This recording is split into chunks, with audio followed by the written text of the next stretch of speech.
नमस्कार मु Deepti दीप्तिस phone lab को आपण मानक बहुत बहुत स्वागत। आज आम गोटे ऑरेंज केक बनैबा जोटा बहुत टेस्टी लगे खावाई ता सहित हेल्दी भी। आउ ए जो केकटा ना छोट बड़ समस्त को पसंद आसब। एमे मैदा दही बिल्कुल भी व्यवहार करवानी, बहुत इजी प्रोसेस रे मु शेयर करी रेसिपीटी। आशा करुच्ची आपण समस्त को पसंद आसब। तो बिल्कुल भी स्किप करंतुनी, पूरा वीडियोटी को देखंतु। वीडियो देखि सारला परे जदि आपनको रेसिपी पसंद आसुची तो प्लीज वीडियो को लाइक और शेयर कर दिंतु। चैनल नुआ देखुथिले चैनल को सब्सक्राइब करिया पे बिल्कुल भी भूलिबेनी। तो ये जो ऑरेंज केक बनेबा पाई ना ये देखंतु 5टी मीडियम साइज रो मुनेची ऑरेंज। ये जो ऑरेंजटा ना सीजनल ऑरेंज नुह, आ जदि सीजनल ऑरेंज मिलुची तो आपण से ऑरेंज भी यूज करि पारिबे। तो ये ओजन रे जदि आप देखिए पाखापाखि 600 ग्राम रो मुनेची ऑरेंज। फर्स्ट आम कौन करबा ना जो ऑरेंजटा को भल भाव में पानी रे धोईदबा। तापर एथुरु 2टा ऑरेंज नहीं कि आम एमती पतला पतला स्लाइस करके काटिदबा। 3टा ऑरेंज आम जूस पाई व्यवहार करबा। आ 2टा ऑरेंज एमती आम छुरी साहाय्य जितकी पतला पॉसिबल आपण से हिसाब रे एमती पतला पतला स्लाइस करके काटिदेबे। देखंतु 2टा जाक ऑरेंज मु काटी देछि। तापर आम कौन करबा ना एथिरे जो मंजी अच्छी से मंजी सब को आम एमती जेकोसी गोटे टूथपिक हो बा फॉक रे एमती आपण बाहर करदेबे। मंजीटा थिले कौन हम ना खाइला बेले टेस्ट भल आसबनी आ पितालिया भी लगे। तो एमती सबू मंजी गुड़ाक सब स्लाइस रू बाहर करदेबा। देखो ये मुझे सब गुड़ाक मंजी बाहर करके पूरा सफा कर देछि। एबे एटा को आम साइड रखिबा। नेक्स्ट आम गैस ऑन करके एमती गोटे पैन गरम करबा। सेथिरे आम 1/4 कप मापिकी नहीं जावा चीनी। एठी ना चीनी जगह मु खांड यूज करिछि, रेगुलर चीनी भी आ जगह आप नहीं पारे। तो सेम परिमाण में आम एथरे पानी भी ऐड करबा। 1/4 कप मुई नहीं चीनी और 1/4 कप आम एथरे पानी मिक्स करबा।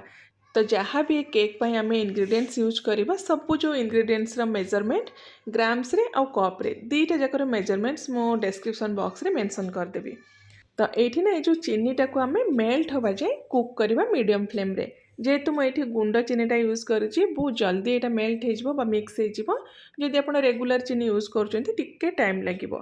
चीनी जिते आम मेल्ट हो भल भाव में मिक्स हो सीरा सहित तापर जो आम ऑरेंज रो स्लाइस काटिकी रखी सबू स्लाइस गुड़ा को सीरार आम एमती देदेबा।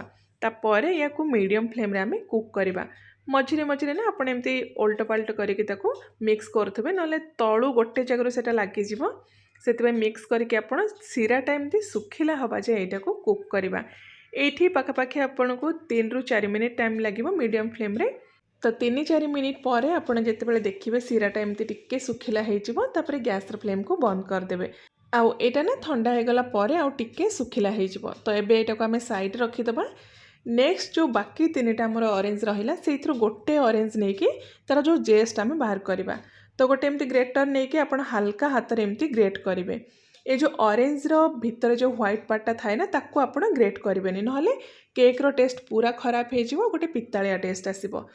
तो पूरा हल्का हाथ में एमती ग्रेट करके ऑरेंज रो माने गोटे ऑरेंज रो जेस्ट को आप ये बाहर करदेबे। गोटे ऑरेंज रो अराउंड आमको 1 ରୁ 1.5 चम्मच ऑरेंज जेस्ट मिल जाव। तो ये देखंतु पूरा ऑरेंज रो जेस्ट ये मुझे बाहर कर देछि। अराउंड 2 छोट चम्मच ये ऑरेंज जेस्ट मिली। तो यहीटा को एबे आम साइड रखीदबा। आउ जो ऑरेंज को आम ग्रेट करथिले बा तार जो जेस्ट बाहर करथिले सेटा प्लस आउ एक्स्ट्रा जो 2टा टोटाल 3टा ऑरेंज को चिपुड़ी के ये मु तार जो जूसटा को बाहर कर देछि। ये गोटे मेजरिंग कप रे मु जूसटा को मापिकी देखौछि। देखंतु पाखापाखि आमको 3/4 कप मिला ऑरेंज जूस। आउ सबू मंजी आपण जूस रू बाहर करदेबे। तो नेक्स्ट ये देखो जो आमर ऑरेंज स्लाइस को आम चीनी सीरा सहित कुक करथिले ये पूरा सुखिला हो जाइए।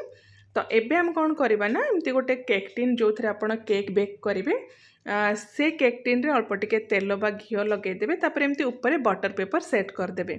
बटर पेपर देले केकटा ठंडा होगी डिमोल्ड करने इजी हम। तो एबे आम बटर पेपर ऊपर जो ऑरेंज रो स्लाइस रखी थे ताको आम एमती पूरा बढ़िया से अरेंज करदेबा। देखंतु ये टाइप अरेंज करके भल भाव में सेट करके आम यहाँ को साइड रखीदबा। तो नेक्स्ट आम कौन करवा ना जो जगह आम केकटा को बेक करवा ताको प्रीहीट करदबा।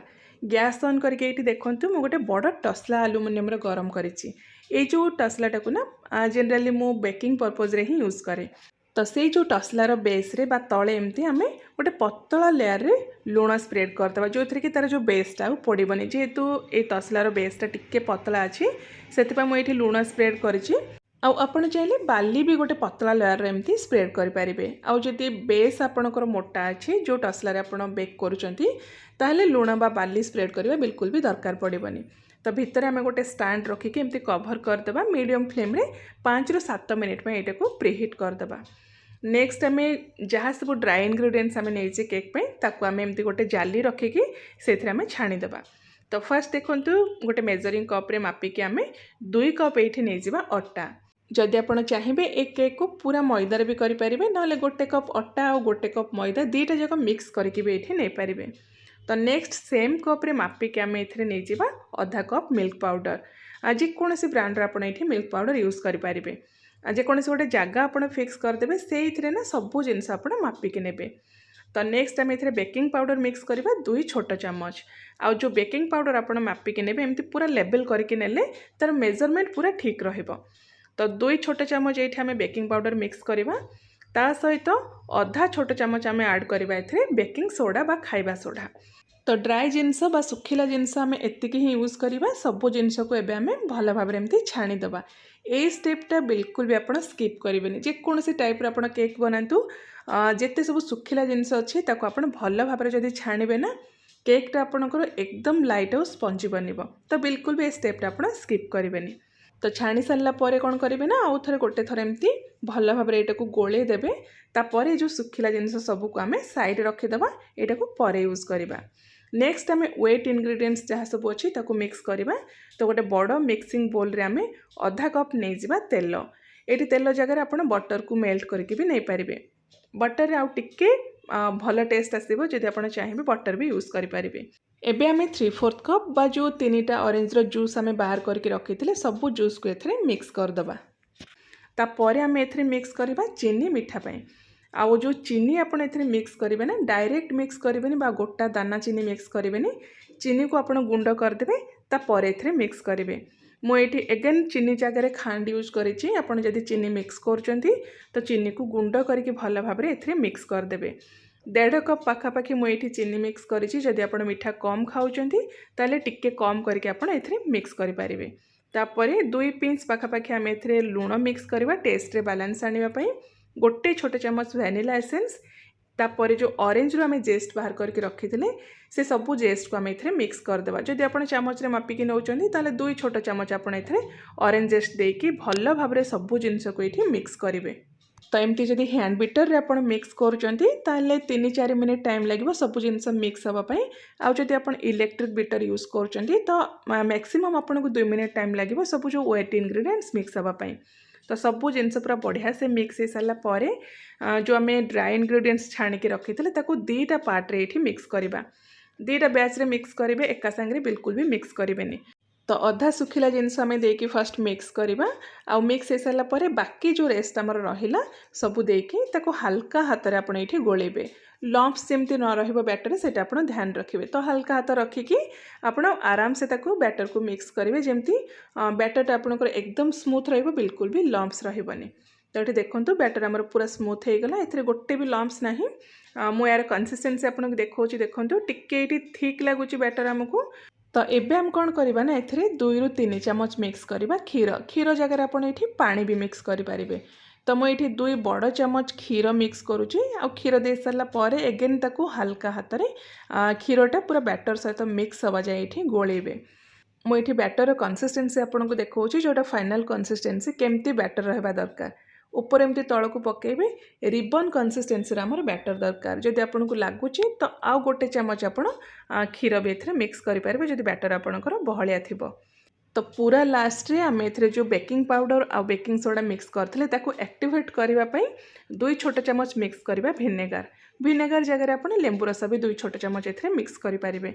आ लेंबू रस बा भिनेगार दे सारा पर एमती हल्का हाथ में ताको कट एंड फोल्ड मेथड रे मिक्स करेंगे जमती मुझे वीडियो ये देखा से टाइप रो हल्का हाथ में बैटर को मिक्स करेंगे। तो ये आमर केक रो बैटर पूरा रेडी हो गला। एबे आमे जो केक टिन रेडी करके रखी थे ता ऊपर एमती सब बैटर को चारिआडे स्प्रेड करके देदेबा। तापर केक टिन को आमे 3-4 थर भल भाव टैप करदेबा जमती बैटर पूरा बढ़िया से आमर मोल्ड रे सेट हो।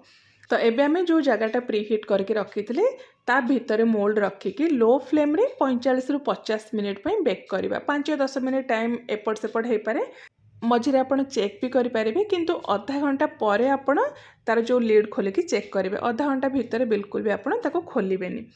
तो जदि आप चाहिए ओटीजी रे भी बेक करें 180 डिग्री रे 40 रु 45 मिनिट पे। तो ये देखो पाखापाखि मत 50 मिनिट टाइम लगिला 50 मिनिट पर एमती गोटे फर्स्ट आम तार मझीरे एमती टूथपिक आप सब इनसर्ट करके चेक करेंगे साइड रे करेंगे कारण केक रो साइड गुड़ाक जल्दी बेक हो जाए मझीटा टिके आमर कंचा रुहे मझीटा बेक होगापाई टाइम लगे। तो आपड़ जितेबाला भी केक चेक करेंगे मझीरे टूथपिक इनसर्ट करके चेक करेंगे जदि क्लीन आसो जानवे जे केक आपंकर पूरा रेडी। देखूँ ये टूथपिक आमर पूरा क्लीन आसूचे तो केक आमर पूरा बढ़िया से बेक हो गला। गैस बंद करके एबे आमे एटा को बाहर करदेबा तापर टिके ठंडा करके आमे एटा को डिमोल्ड करबा। तो केक जितेबाला आपंकर टिके ठंडा हो जिवो ना तापर आपण मोल्ड रे एमती बाहर करेंगे गरम गरम बिल्कुल भी बाहर करेंगे। आउ ये जेहेतु मु बेस रे बटर पेपर लगे केते इजिली देखो ये बाहर जाऊँगी बिल्कुल भी मोल्ड रे आपंकर लागबनी। तो घरे जदि बटर पेपर अच्छी ना केक बेक करला बेले तार जो बेस रे निहाती आपण सेट करेंगे जो थी कि केकटा मोल्ड रू बाहर करने इजी हम। देखो केक रो कलरटा ये केते बढ़िया होती आउ ना जो आम ऑरेंज जेस्ट मिक्स करते से गोटे नेचुरल कलर भी आसो हल्का ऑरेंज कलर ता सहित ऑरेंज रो गोटे नेचुरल फ्लेवर आसो जो थी कि बहुत टेस्टी लगे खावाई। आउ एटा गोटे मस्ट ट्राई रेसिपी निश्चय आपण थरे घरे बनातु अटारे बनाई तो छोट बड़ समस्त यहाँ हेल्दी नुआ वर्ष रे जदि आपण किसी नुआ बनवाई चाहूँगी बहुत सहज उपाय तो ये केकटा को आपण बनातु निजे खातु समस्त को खुआतु केमती लगे आपणकर मतामत भी मो सहित शेयर करंतु। तो मु आउ थरे आपण मानक पई गोटे बहुत ही बढ़िया नुआ रेसिपी नहीं आसबि। Till then take care and bye bye.